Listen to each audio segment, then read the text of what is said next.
Colonel Danny Wright had never expected to be boarding an alien vessel that could dissolve planets, but military life was full of surprises. His special operations team floated in the vacuum between their stealth ship and one of the smaller alien structures, while Dr. Elena Rodriguez's gravitational weapons were being distributed to the human fleet. "Remember, people," Wright spoke into his helmet communicator. "We're not here to destroy this thing. We're here to plant Rodriguez's surprise packages where they'll do the most damage when these machines try to digest them." Sergeant Julie Martinez checked her equipment one last time. "Sir, what happens if we get caught inside when this thing starts eating itself?" Wright's grin was invisible behind his helmet visor. "Then we'll have a really interesting story to tell in whatever comes after this life." The boarding team cut through the alien hull using plasma torches that barely scratched the strange material. The interior of the structure was unlike anything in human experience. Vast chambers filled with swirling energy connected by passages that seemed to bend space itself. Everything was designed for processing matter on an unimaginable scale. Meanwhile, Captain Sarah Lee was preparing for what everyone knew was a suicide mission. Her fighter squadron would deliver Elena's gravitational weapons directly into the heart of the largest alien structure. The plan was simple in concept but terrifying in execution. They would fly into the machine's processing chambers and detonate artificial black holes that would grow larger as the aliens tried to break them down. "Phoenix Squadron, this is Control," came General Stone's voice over the communication system. "Final weapon check before launch." Captain Lee ran through her pre-flight sequence while thinking about her younger brother back on Earth. "All birds armed and ready, General. We're carrying enough artificial gravity to turn this monster inside out." Dr. Linda Green watched the tactical displays from the command center aboard the battleship Defiance and marveled at what her species was attempting. While the galaxy's other civilizations had tried to understand or negotiate with the planet eaters, humans had immediately begun developing ways to destroy them. It was typical human behavior, and exactly what the situation required. "General Stone," she reported, "long-range sensors show more alien structures emerging from nebulae throughout this galactic arm. This isn't just one fleet. It's an entire civilization of planet eaters spreading across known space." General Stone studied the strategic display, showing dozens of new contacts appearing throughout human territory. "How many are we dealing with?" Conservative estimate puts the number at over 300 structures of various sizes. They're heading toward every inhabited system in the sector. Stone felt the weight of command as she realized humanity was facing an extinction-level threat, not just for humans but for every species in the galaxy. The aliens had dismissed human warnings, and now everyone would pay the price. Admiral Thisara aboard the Corvin ship Ironhold was learning to appreciate human military doctrine as she watched the unfolding battle. Her people were engineers who understood the importance of breaking things when they didn't work properly. The humans had identified the alien structures as a problem that needed to be solved with controlled violence. "All Corvin vessels follow human targeting protocols," she ordered her fleet. "We may not understand their weapons, but their tactics are sound." The combined human and Corvin fleet engaged the alien structures using Elena's gravitational weapons for the first time. Instead of trying to overpower the enemies' defenses, they were giving the planet eaters something they couldn't safely consume. Captain Taylor watched from the bridge of Phoenix as the first artificial black hole detonated inside an alien structure. The machine tried to process the gravitational anomaly like any other form of matter. Instead, the black hole began growing as it consumed the structure from within. "Direct hit," reported Lieutenant Ross with excitement in her voice. "The target is collapsing on itself. Whatever Dr. Rodriguez built, these things can't digest it." The alien structure twisted and folded as the artificial black hole consumed its internal matter conversion systems. Within minutes, the kilometer-long machine had been reduced to an expanding cloud of debris and gravitational distortions. Colonel Wright's boarding team was racing through the corridors of their target when Elena's weapons began detonating throughout the alien fleet. The structure around them started to shake as gravitational forces tore at its internal systems. "Move, people," Wright shouted as the walls began to buckle. "This place is coming apart." They reached their extraction point just as the alien machine began its final collapse. Wright's team jumped from the disintegrating structure toward their waiting rescue ship, while artificial black holes consumed the planet. Eater from within, Captain Lee led her fighter squadron into the heart of the largest alien structure. carrying enough gravitational weapons to crack a moon. The processing chambers were vast caverns filled with swirling energy that had once been entire worlds. Her fighters released their payloads and accelerated toward the exit as fast as their engines could manage. "Weapons away," Lee reported as her squadron cleared the alien structure. "Time to find out if this crazy plan works." The artificial black holes activated simultaneously throughout the massive machine.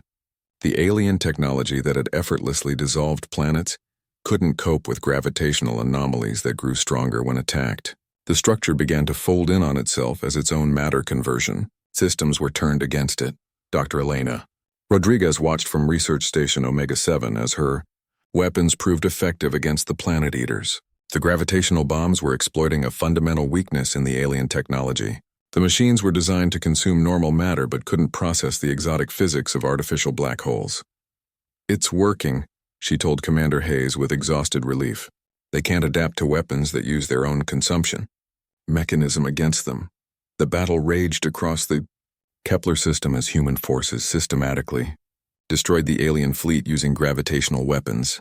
Each planet eater that fell took several others. With it, as the artificial black holes spread through, their formations like a plague. Admiral Korthvel aboard his flagship watched the human victory with a mixture of awe and shame. The Zentoran fleet had been prepared to negotiate with the planet eaters, while humans had immediately begun preparing to fight them. His species' diplomatic approach would have resulted in the complete destruction of galactic civilization. "All Zentoran vessels," he broadcast to his surviving ships, "follow human tactical commands. They understand this enemy better than we do." General Stone coordinated the final phase of the battle from her command center as alien structures throughout the sector were systematically eliminated. Human fleets that had been preparing for this moment since Commander Hayes first said something was wrong were now proving that paranoia and preparation were the galaxy's best defense against extinction. The last alien structure in the Kepler system collapsed into an artificial black hole 6 hours after the battle began. Emergency broadcasts went out to every inhabited world in the galaxy, carrying the same message that had started everything. When humans say something's wrong, everyone should listen and prepare for the worst. Jake Morrison stood in the observation deck of Research Station Omega-7, looking out at the debris field that had once been a fleet of planet-eating machines. His species' reputation for seeing threats everywhere had just saved galactic civilization. Human paranoia had become the early warning system that protected everyone. Commander Hayes joined him at the window, carrying 2 cups of coffee and looking tired but satisfied. "The Council is implementing new protocols," she said. "Anytime humans report potential threats, they get immediate attention and full resource allocation." Jake accepted the coffee gratefully. "Think it will make a difference." Hayes smiled as she watched human ships patrolling the system where planets used to be. The galaxy just learned why humans evolved to be suspicious of everything. Our instincts kept us alive on Earth, and now they're keeping everyone alive out here. Dr. Elena Rodriguez was already working on improved versions of her gravitational weapons while the cleanup continued. The planet eaters had been defeated, but their technology offered insights that could revolutionize galactic science. More importantly, her weapons proved that human approaches to problem-solving could succeed where more advanced civilizations failed. 3 months later, a new inscription appeared on the wall of the Galactic Emergency Response Center on Nexus Prime. It was written in 12 different languages, but the human version was prominently displayed at the top. "When humans say something's wrong, the galaxy should tremble and then prepare." Below that, in smaller text, was a quote from Commander Lisa Hayes. "Human paranoia isn't a character flaw. It's an early warning system that has kept our species alive for millions of years. The galaxy is a dangerous place, and somebody needs to be watching for threats that others might miss. That somebody is us." The planet eaters were gone, but their lesson remained. In a universe full of dangers, the species that survived were the ones paranoid enough to prepare for the worst. Humanity had earned its place as the galaxy's watchmen, not despite their suspicious nature, but because of it. General Patricia Stone received Commander Hayes' emergency transmission at so 347 hours while reviewing supply reports in her quarters aboard the military station Anvil Point. She had been commanding the 7th Fleet for 3 years and learned to recognize the difference between routine alerts and genuine emergencies. The tone in Hayes's voice told her this was the real thing. Within 30 minutes, every human military installation within 50 light-years was buzzing with activity. Ships that had been on routine patrol suddenly changed course toward the Kepler system. Weapons that existed only in sealed storage were being loaded onto combat vessels. Emergency protocols that had never been used in actual combat were being implemented throughout human space. Captain Nick Taylor was finishing a boring cargo escort mission when the alert reached his destroyer Phoenix. His crew of 97 had been complaining about the lack of action in their sector. They stopped complaining when Taylor announced they were heading to confront unknown hostiles that could dissolve planets. "Sir, what exactly are we supposed to fight?" asked his tactical officer. Lieutenant Karen Ross. Taylor studied the limited information in Hayes's transmission. "Something that eats worlds, Lieutenant. I suggest we figure out how to make that difficult for them." The Galactic Council, meanwhile, was still trying to organize a diplomatic response to the situation. Admiral Korthvel called an emergency session to discuss the alien structures, but the various species could not agree on how to proceed. The Zentorans wanted to study the new technology. The Solani insisted on attempting telepathic contact. The Velthari proposed sending a research team to analyze their construction methods.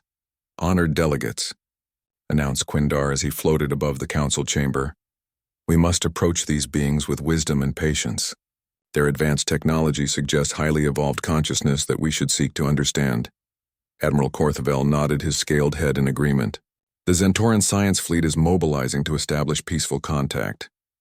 Our most experienced diplomats are preparing cultural exchange protocols." Dr. Thaisara, the Nereid representative, spoke through her tank's communication system. "The consumption of uninhabited worlds may be normal behavior for their species. We cannot judge alien actions by our own standards." While the council debated, Captain Taylor's destroyer reached the edge of the Kepler system and immediately detected the alien fleet. What they found was worse than anyone had imagined. The structures weren't just consuming planets, they were doing it with terrifying efficiency. 3 worlds had been completely dissolved in less than 24 hours. "Tactical report," Taylor ordered. Lieutenant Ross studied her displays with growing alarm. "Sir, I count 43 alien structures of various sizes. They appear to be some kind of industrial operation. Long-range scans show they're heading toward the inner planets where our colonies are located." Taylor felt cold anger building in his chest. Human colonies meant human families, children who would die if these machines reached them. Time to intercept. "At current velocity, the lead structures will reach Kepler 4 in 4 hours and 30 minutes, Ross replied. "The colony there has 8,000 inhabitants, including 1,500 children." The colony world Kepler 4.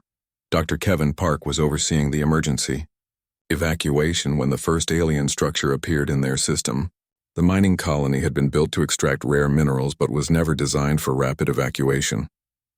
Park found himself coordinating the desperate effort to get civilians aboard cargo ships before the unknown threat arrived. "How much time do we have?" asked Colony Administrator Betty Chen as she helped load families into the evacuation shuttles. Park checked his instruments and felt his stomach drop. "Maybe 3 hours if we're lucky. These things move faster than anything in our databases." The evacuation was proceeding as quickly as possible, but 8,000 people couldn't be moved instantly. Park made the hard decision to prioritize families with children, while adult colonists worked frantically to save whatever equipment and supplies they could. Meanwhile, Admiral Thaisara of the Corvin fleet had finally begun to understand what the humans had been trying to warn everyone about. Her people were known for their engineering expertise, and when she saw the alien structures in action, she recognized industrial processes that defied known science. "These are not explorers or diplomats," she told her staff aboard the command ship Ironhold. "These machines exist to consume matter and convert it to energy. They are a plague that devours everything in their path." The realization hit the galactic community like a shockwave as more reports came in from the Kepler system. The Solani diplomatic team that attempted telepathic contact simply vanished when their ship came too close to one of the structures. The Zentoran research vessel sent to analyze the alien technology was dissolved, along with its crew of 200. Scientist. Admiral Korthvel watched his ship disappear from the tactical display and felt something he had never experienced before: pure terror. All Zentoran vessels withdraw immediately. Do not attempt to approach the alien structures. But the human ships were not withdrawing. Captain Taylor led a squadron of destroyers and cruisers in a direct attack on the alien fleet. His tactical doctrine was simple and brutal. If something threatened human civilians, you destroyed it as quickly and completely as possible. All ships, this is Phoenix Actual. Taylor broadcast to his squadron. Target the lead structures with everything we have. Concentrate fire and hit them hard. The human fleet opened fire with weapons designed to crack planets and shatter moons. Nuclear warheads and plasma cannons struck the alien structures in a coordinated barrage that lit up space like a new sun. For a moment, it seemed like the attack might succeed. Then the alien structures began to adapt. The energy weapons that should have melted their hulls were absorbed and redirected. The nuclear explosions that should have vaporized them were somehow contained and harvested for power. Within minutes, the alien fleet had analyzed human weapons and developed countermeasures.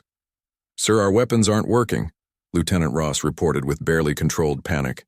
"They're adapting to everything we throw at them." Taylor watched his tactical display as the alien structures began moving toward his ships. Several of his vessels were caught in the same energy fields that had dissolved planets. The destroyer Memphis vanished completely, taking its crew of 112 with it. "All ships withdraw," Taylor ordered. "Fall back to defensive positions." Back at Research Station Omega-7, Dr. Elena Rodriguez was working frantically to understand how the alien technology functioned. If the human fleet couldn't destroy these machines with conventional weapons, they needed to find another approach. "They're not just adapting to our attacks," she explained to Commander Hayes. "They're learning from them. Every weapon we use teaches them how to defend against it." Jake Morrison looked up from his analysis station with an idea that seemed insane. What if we don't try to out-technology them? What if we use their own strengths against them? Elena stared at him. "What do you mean?" "They consume matter and convert it to energy, right? What happens if we give them matter they can't process? Something that becomes more dangerous the more they try to break it down." Elena's eyes widened as she understood. "Controlled gravitational collapse. We don't attack their ships, we attack their ability to process matter. Turn their own consumption mechanism into a weapon." Commander Hayes listened to the scientists discuss theoretical physics that was far beyond her understanding, but she grasped the basic concept. Instead of fighting the alien machines directly, they would trick the machines into destroying themselves. "How long to develop this weapon?" she asked. Elena was already running calculations. "Give me 6 hours and access to the station's main computer core. I can modify our mining charges to create artificial black holes. Small ones that will grow when the aliens try to consume them." As Elena worked on her gravitational weapon, General Stone was coordinating the largest human military operation in galactic history. Every available ship was converging on the Kepler system while evacuation fleets raced to save the remaining colonies. The alien structures had consumed 7 planets and were moving toward the inhabited worlds where millions of people waited for rescue or death. The galaxy's other species watched in horror as humanity prepared to make a stand against an enemy that seemed unstoppable. On Kepler-4, the last evacuation shuttle lifted off just as the first alien structure entered orbit.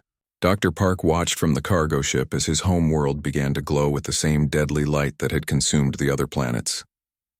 8,000 people had been saved, but their entire civilization was being dissolved into component atoms.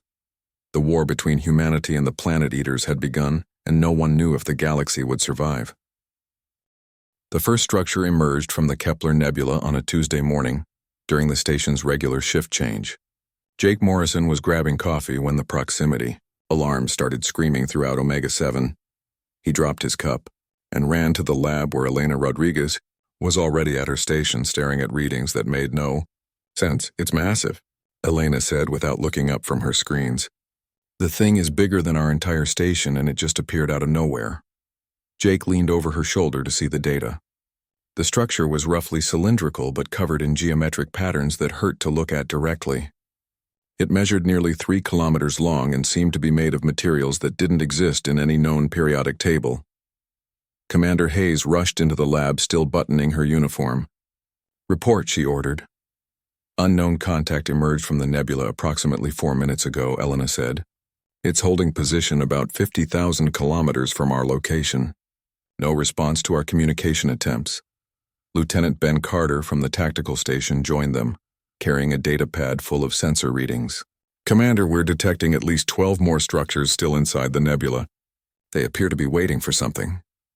Hayes studied the tactical display showing the alien structure hanging motionless in space. It looked ancient and dangerous, like something from humanity's worst nightmares about contact with hostile aliens. "Get me a full scan of that thing. I want to know what we're dealing with."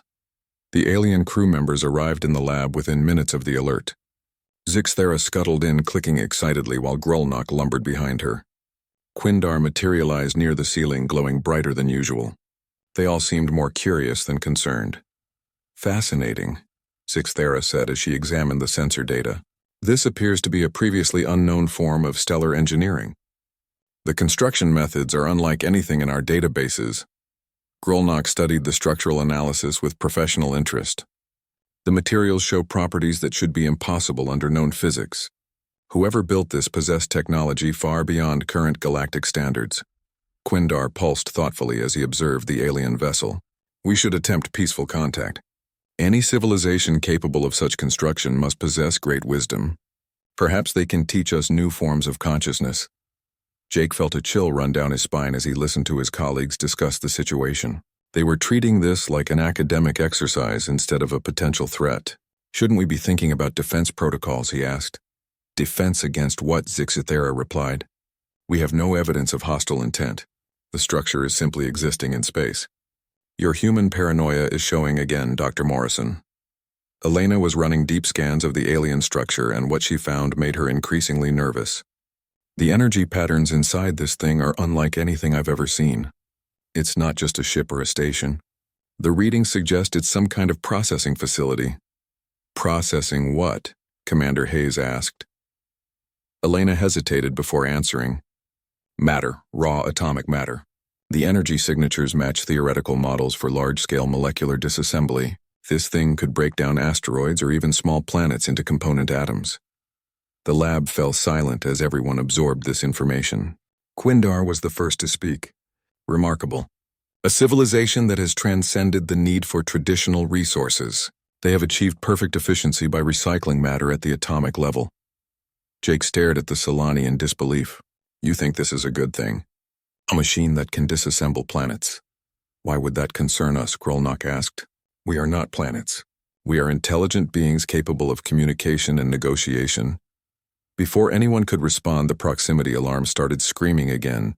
Elena's screens lit up with new contacts as more structures emerged from the nebula. Within 10 minutes, they counted over 30 alien vessels of various sizes, all holding position around the Kepler system. Chief Amy Watson arrived from the security station looking grim. "Commander, we're tracking multiple large contacts throughout the system. They're not just observing anymore. 3 of them have moved into orbit around the outer planets." Hayes felt her military instincts kicking in as she watched the tactical display. The alien vessels were positioning themselves like a fleet preparing for operations. "Red alert. All stations to full readiness. Send a priority message to Fleet Command immediately." "Commander," Zixthera protested, "this level of alarm is unnecessary. We should be celebrating first contact with an advanced civilization, not preparing for war." Elena was studying the energy readings from the alien fleet when she noticed something that made her blood freeze. "The structures around the outer planets are doing something. I'm reading massive energy spikes from their locations." The main viewer switched to show the outermost planet in the Kepler system. It was a small rocky world with no atmosphere and no life. As they watched, streams of energy began flowing between the alien structures and the planet's surface. "What are they doing?" Hayes demanded. Elena's voice was barely a whisper. "They're taking it apart." The planet began to glow as its surface was systematically broken down into component atoms. The alien structures were harvesting it like a mining operation, but instead of digging, they were dissolving the entire world. Within hours, nothing remained but a cloud of organized particles being collected by the mysterious vessels. The lab erupted in shocked exclamations from the alien crew members. This was clearly not the peaceful first contact they had expected. Quindar's glow flickered uncertainly as he tried to process what they had witnessed. "Perhaps they need raw materials for some great construction project," he suggested weakly. "They chose an uninhabited world to minimize harm." Jake was already working at his station, pulling up files on the other planets in the system. There are 4 more worlds out there. 2 of them have mining colonies with over 10,000 people each. The implications hit everyone at the same time. These alien structures weren't explorers or diplomats. They were some kind of industrial operation that consumed entire planets for raw materials. The outer colonies were directly in their path. Commander Hayes made her decision. Amy, get me an open channel to all human colonies and military installations in this sector. Override normal communication protocols if necessary. Commander, Zixthara said urgently. You cannot take unilateral action without consulting the Galactic Council. These beings may be reasonable if approached correctly. Hayes turned to face the Velthari scientist with steel in her eyes. Doctor, they just ate a planet. I don't think diplomatic protocols apply here. Amy's fingers flew over her communication controls as she established emergency channels to every human installation within 50 light years. Hayes grabbed the microphone with hands that were steadier than she felt. This is Commander Lisa Hayes aboard Research Station Omega-7. Code Black alert to all human personnel. Unknown hostile forces are systematically consuming planets in the Kepler system. This is not a drill. Implement maximum defense protocols immediately. Evacuate civilian populations from outer colonies. Military units prepare for combat operations. Something's wrong, people, and it's coming our way. The message went out on emergency frequencies reaching human colonies, patrol ships, and military bases throughout the sector. Within hours, every human installation would be scrambling to implement emergency procedures that had been drilled but never used. Meanwhile, the alien structures continued their methodical consumption of the Kepler system. The second planet disappeared during the night shift, followed by the third before dawn. Each world was broken down with terrifying efficiency, leaving nothing but empty space and organized clouds of atomic particles. Jake stood at the lab windows, watching the distant glow where planets used to be. His species' reputation for paranoia had just saved thousands of human lives, but he took no satisfaction in being right. The galaxy was facing something worse than anyone had imagined, and most species still didn't understand the threat. Elena joined him at the window as they watched the alien fleet repositioning itself for the next phase of operations.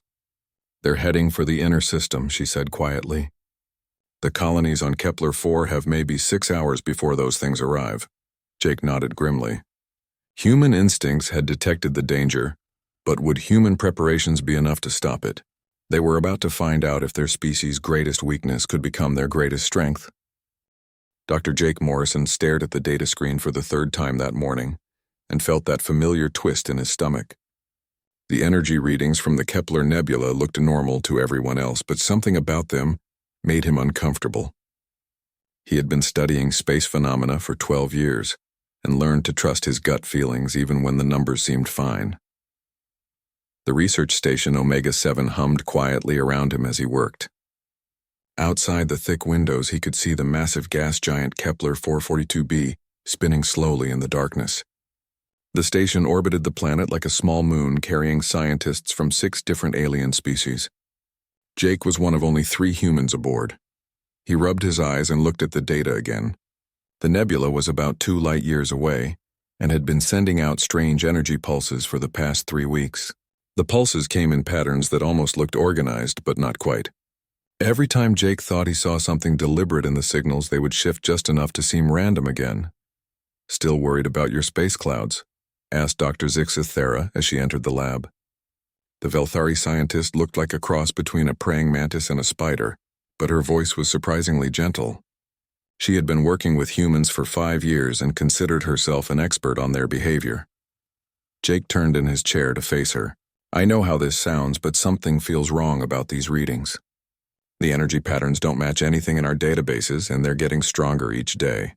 Zixthara clicked her mandibles in what passed for a smile among her people. Humans and their intuition. You see danger in everything. Your species survived by being afraid of every shadow and noise. It served you well on your home planet, but space is different. Maybe, Jake said, but he didn't sound convinced. I still think we should flag this for command.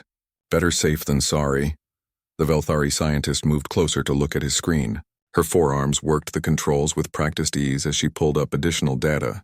The readings are well within normal parameters for nebular activity. Your concern is noted but unnecessary.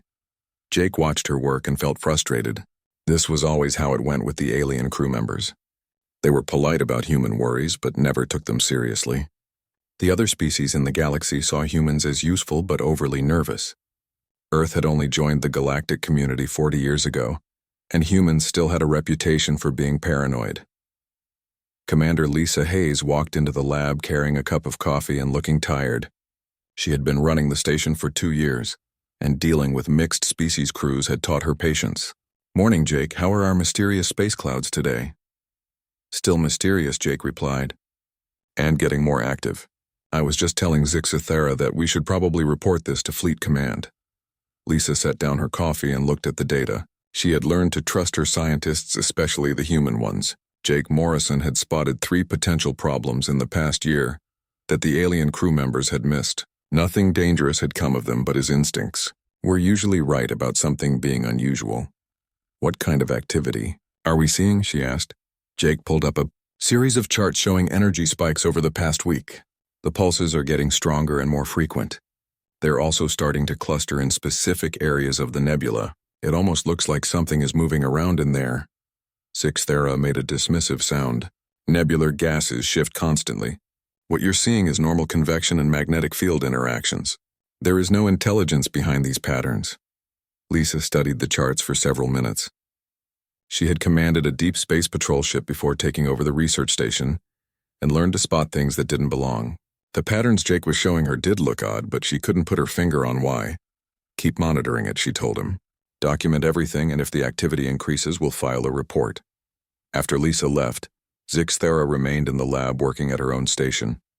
She updated her personal log with notes about human behavior patterns. Humans had an unfortunate tendency to create problems where none existed. Their evolutionary history on a dangerous world had programmed them to see threats constantly. It was both their greatest strength and weakness. The Velthari understood this better than most alien species. They had studied human psychology extensively since first contact. Humans were valuable crew members because they noticed details others missed, but they also caused unnecessary stress by worrying about everything. Later that day, Jake met with the other human aboard the station. Chief Amy Watson ran security and had a military background that made her naturally suspicious. She listened to Jake's concerns while they ate lunch in the small human quarters section. "So the bug lady thinks you're being paranoid," Amy said between bites of synthesized beef. "What else is new? These aliens don't understand how we think." "Maybe they're right, though," Jake said. "Maybe I am seeing things that aren't there." Amy shook her head. "I've read your file, Morrison. You spotted that asteroid swarm 3 months before anyone else noticed it. You identified the reactor leak on Station Beta before their own engineers caught it. Your gut has been right more often than their computers." Jake appreciated the support but still felt uncertain. The energy readings from the nebula were bothering him more each day, but he couldn't explain why to anyone else. The numbers looked normal on the surface, but something underneath felt dangerous. That evening, Jake stayed late in the lab running additional scans of the nebula. He adjusted the sensors to look for patterns the automated systems might miss. The station was quiet, with most of the crew in their quarters for the night cycle. As he worked, Jake noticed something new in the data. Deep inside the nebula, there were structures that didn't match natural gas formations. They were too regular and too large to be random. He enhanced the images and saw what looked like artificial constructs hidden in the cosmic dust. His hands shook slightly as he saved the data. This was exactly what his instincts had been warning him about. Something was definitely wrong with the Kepler Nebula, and it wasn't natural phenomena. He would show Commander Hayes in the morning and insist on filing that report to Fleet Command. Outside his lab window, the gas giant continued its slow rotation as alien stars twinkled in the distance. Jake didn't know it yet, but his human paranoia had just detected the first signs of something that would threaten the entire galaxy. His species' greatest weakness was about to become their greatest strength. Captain Ryan Brooks stood before the Galactic Council chamber feeling like he was about to waste everyone's time. The ornate hall was filled with representatives from 12 different species, all more advanced than humanity. The Zentaurans with their scaled green skin sat in the front row looking bored. The ethereal Solani floated near the ceiling, glowing softly. The aquatic Nereid delegates remained in their water tanks, speaking through translators. Admiral Korthvel of the Zentauran fleet tapped his claws impatiently on the marble surface. Captain Brooks, you requested this emergency session to discuss human concerns about nebular activity. Please proceed. Ryan activated his holographic display showing the data Jake Morrison had collected over the past month. Honored delegates, our scientists at Research Station Omega-7, have detected unusual energy patterns in the Kepler Nebula. Dr. Morrison believes these readings indicate artificial activity of unknown origin. The chamber filled with the various sounds different species made when they were skeptical. The Velthari clicked their mandibles. The Corvin made deep rumbling noises. The Silani pulsed with dimmer light. Captain Brooks said, Quindar, the Silani representative, "We appreciate human diligence, but your species has reported 17 potential threats this year alone. None proved to be actual dangers." Ryan felt heat rise in his cheeks but kept his voice steady. With respect, Counselor, those previous reports helped prevent 3 mining accidents and identified 2 previously unknown stellar phenomena. Our caution has value. Admiral Korthvel studied the holographic data with mild interest.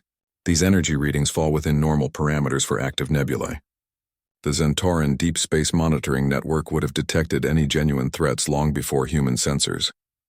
The patterns are becoming more organized, Ryan insisted. Dr. Morrison has identified what appear to be artificial structures within the nebula. We believe this warrants investigation. A low rumble came from Grolnok, the massive Corvin engineer.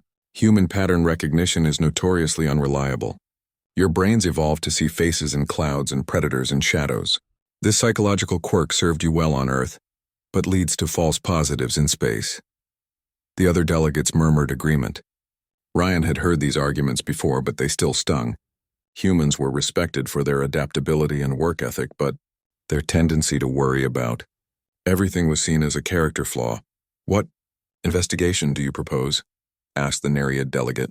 Zarthek through his tank's communication system. A joint task, forced to examine the nebula directly. Ryan replied. 3 ships from different species working together to determine if there's genuine cause for concern. The chamber fell silent as the delegates considered this request. Ryan could see them exchanging glances and subtle communications he couldn't interpret. Finally, Admiral Korthvel spoke. Captain, the Zentaran fleet is currently engaged in mapping the Andromeda transit routes. The Velthari Science Corps is studying the pulsar anomalies in Sector 7. The Corvin Engineering teams are upgrading the defense platforms around Nexus Prime. We cannot spare resources to investigate human fears about space. Dust. However, added Quindar, in a tone that sounded diplomatic, we understand human psychological needs. We propose implementing patience protocols when dealing with reports from human personnel. This will demonstrate cultural sensitivity while avoiding unnecessary resource allocation. Ryan didn't like the sound of patience protocols but knew better than to argue further. What exactly would these protocols involve? When humans report potential threats, explained the Velthari delegate, we will listen respectfully and file the appropriate paperwork. This acknowledges your species' need to voice concerns while allowing more experienced civilizations to determine actual threat levels. The vote was unanimous, except for Ryan, who abstained. As he left the chamber, he felt frustrated and worried. The Galactic Council saw human caution as a quirk to be managed, rather than wisdom to be heeded. Meanwhile, at Research Station Omega-7, Dr. Elena Rodriguez had arrived to conduct independent verification of Morrison's findings. She was young for a senior astrophysicist but had earned her reputation studying exotic energy phenomena. Commander Hayes hoped a second human opinion would carry more weight with the alien crew members. Elena spent 3 days reviewing Jake's data and running her own scans of the nebula. Her conclusions matched his almost exactly. The energy patterns were definitely artificial and growing stronger each day. More concerning were the structures she detected deep within the cosmic dust. They appeared to be machines of some kind, but far larger than anything in the galactic databases. This is definitely not natural, she told Jake as they worked late in the lab. These structures are the size of small moons and they're moving in coordinated patterns. Someone or something built them. Jake felt vindicated but also more worried than before. Have you shown this to the others? Elena nodded grimly. Zixthera says it's pareidolia. She thinks we're seeing artificial patterns in random data, because that's how human brains work. Grolnok believes the structures are natural crystal formations common in dense nebulae. What about Commander Hayes? She's taking it seriously, but her hands are tied. The Council implemented their patience protocols yesterday. Any reports about the nebula get filed and forgotten. That evening, Elena presented her findings to the full science staff during their weekly meeting. The conference room was crowded with representatives from all 6 species aboard the station. She displayed her enhanced images of the structures and explained her analysis in careful detail. Dr. Thisara, the Nereid oceanographer, studied the data through her breathing apparatus. Dr. Rodriguez, your technical skills are impressive, but your conclusions are influenced by human cognitive biases. These formations could easily be explained by natural processes. The Silani philosopher Quintar pulsed thoughtfully. Humans have difficulty accepting that the universe contains phenomena beyond their understanding. Your minds seek intelligence and purpose where none exists. Elena felt her frustration growing. With respect, these structures show clear signs of artificial construction. The energy patterns indicate active technology, not natural processes. Sixthara clicked her mandibles in the Velthari equivalent of a patient sigh. Dr. Rodriguez, we have studied 17 different types of nebular formations. Your species has encountered perhaps 3. Your inexperience leads you to misinterpret normal stellar phenomena as something mysterious. The meeting ended, with the alien scientists agreeing to note Elena's concerns in their logs but taking no further action. As the room emptied, Jake and Elena remained behind, feeling defeated. They're not going to listen until something actually happens, Elena said quietly. Jake nodded as he stared at the images of the strange structures. By then it might be too late. Commander Hayes found them in the lab an hour later, still analyzing the data. She had been reviewing the patient's protocols and didn't like what she read. The new procedures essentially meant human reports would be acknowledged but ignored. What's your best guess about what we're dealing with? She asked. Elena pulled up her most detailed scans. Something ancient and powerful. These structures predate any known civilization, and they're using technology we don't understand. The energy output suggests they're not just passively drifting through space. Hayes studied the images with growing concern. Her military training told her to prepare for the worst-case scenario, even when others disagreed. Keep monitoring everything. Document every change, no matter how small. If this situation develops further, I want a complete record. As the station's night cycle began, Jake remained in the lab, watching the nebula data stream across his screens. The structures Elena had found were definitely moving now, following patterns that seemed almost purposeful. His human instincts screamed that something terrible was building in the cosmic dust. Outside the lab windows, the stars looked peaceful and eternal, but Jake knew appearances could deceive. His species had learned long ago that the most beautiful things in nature were often the most dangerous. The galaxy was about to learn that lesson too.